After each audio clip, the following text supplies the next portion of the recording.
We recently added support for FastAPI. So now you can start any API using Python, using FastAPI with the user experience from Diploi. So it's super quick to get started developing an application just using FastAPI. You can also add other components to it. Let's just get to a demo. All right, so in my case, I'm already logged into the platform.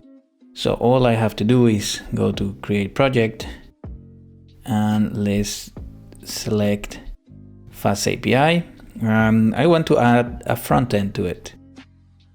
We'll choose React. And I will add also a database, plus some caching with Redis. So now we have our environment set up. All we need to do is create a repository. And that's it. Now we're ready to launch.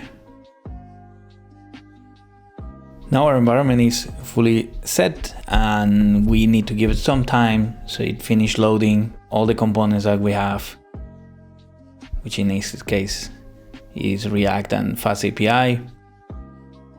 And once it finishes loading, we will be able to access a remote development environment from the browser. Or if you prefer, you can use VS Code or Cursor. All you need to do is add your own SSH key. And you can also preview it online from this button. So let's just give it a couple minutes to finish loading, and once it's done, we will continue. All right, so it just finished loading, and if we go to view the app, let's see, FastAPI, it's fully loaded. You need to use UV whenever you need to add packages, but otherwise you don't need to run any commands in order to get the application started. For React is the same case. We can just preview it online.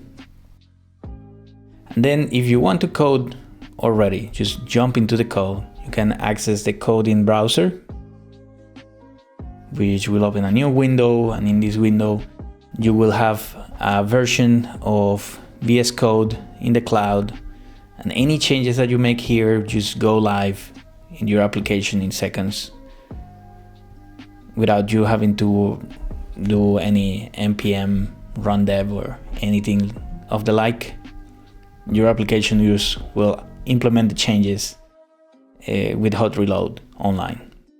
So that's it. Now your FastAPI application will be fully running as you saw in the demonstration. If you have any questions, drop it in the comments or just contact us on Discord. We added also some links to a full tutorial for FastAPI, which is written in our blog, and you can access it. Will be also in the comments in the description as well. So happy coding. See you around.